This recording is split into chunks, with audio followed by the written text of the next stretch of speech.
Next story, SI.com's Justin Barrasso reporting that Kazuchika Okada's contract is up with New Japan at the end of January, and that Okada is giving serious consideration to going to either WWE or AEW.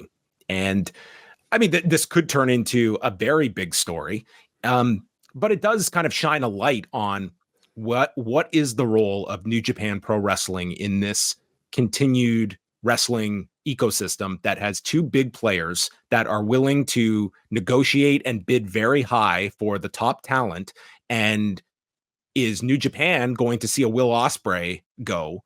It's one thing, I would say, to see a Will Ospreay go, but it's not like we even heard like New Japan was in the running to retain him, other than Ospreay's own loyalty to work New Japan into his new schedule. Money-wise, I mean, this would be a big hit to Okada. But again, you look at AEW, that would be at least like, is AEW going to become this gateway of trying to sign these names that at least allow them to have a presence in New Japan, whereas they would have virtually none in a WWE setting? Mm-hmm. I mean, I'm surprised that somebody like him hasn't really entertained the idea of working for an AEW or WWE before AEW even existed.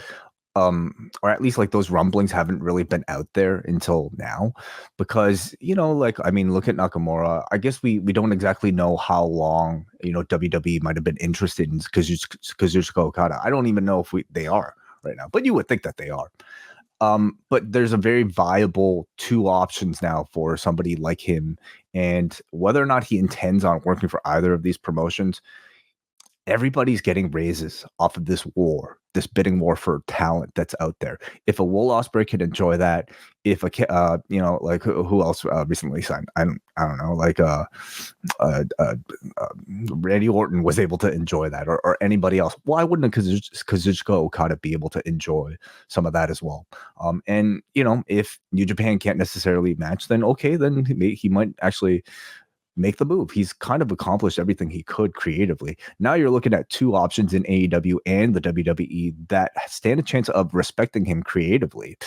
It's not really TNA anymore. Nobody will be casting him as Okado. Like, they will treat him like the star that I think he deserves to be.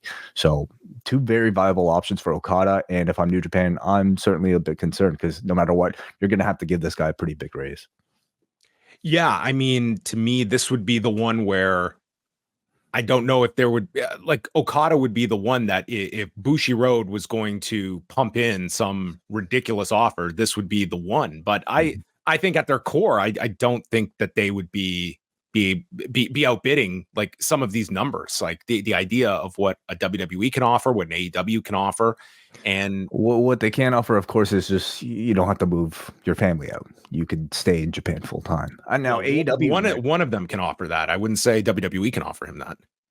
I'm saying New Japan can offer that. Oh, New Japan. You're right. Yes. But I guess you're also right that we don't know what AEW is offering their talents. We know Will Ospreay is staying in the UK. Will they offer that same sort of freedom to Okada to stay in Japan? Yeah, it's you can certainly customize a more workable schedule in AEW, but for AEW's part, if we're going to be outbidding WWE for this talent and he wants to stay in Japan, I mean, like, how often are we getting him? Like, it's like, that's even more so than a Will Ospreay that can live in England as opposed to a guy living in Japan. Maybe Okada does not want to live in Japan. Like, maybe that's not, you know, he has a family. Let's go surfing with Nakamura, maybe. That he could be, he's at 36. Like, if you want to make this move, now is the time to do it. And perhaps he wants to move himself to the US and have this run. And we know the man is obsessed with In and Out. So I think that's making his decision for him right there. Maybe he wants to do one last match at St. John's Hall. Could be that as well. Before he calls it a career. Anyway, a real interesting story to follow. And yes, will be, I think even a bigger story next year is sort of New Japan when it comes to like grooming their talent. And are they going to be able to, is Gedo going to be in the position that a Paul Heyman was in 99, where you couldn't create stars fast enough before the big two would pluck them away from you?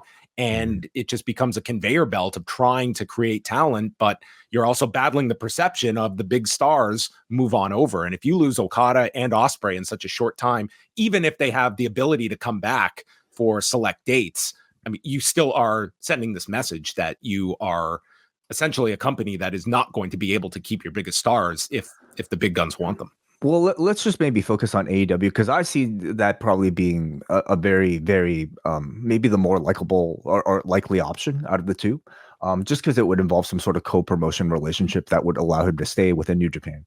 If you're AEW, what is the incentive of signing Kazuchika Okada versus being able to use him for several shows a year like they already do right now?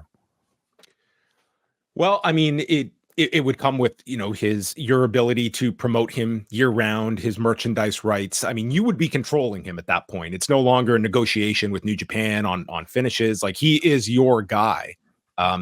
You could argue at that point, if you're signing him, like, what your incentive is to still allow New Japan to use him. But I do believe earnestly that Tony Khan wants to be a loyal partner in that sense, because it would be very easy for him to not allow Will Ospreay to do New Japan, but he's opting to, and for the negotiation purposes, there's a benefit to him allowing for that too. But once you have a a Will Ospreay and an Okada on your roster, is there as much incentive to even continue to work with New Japan at that capacity?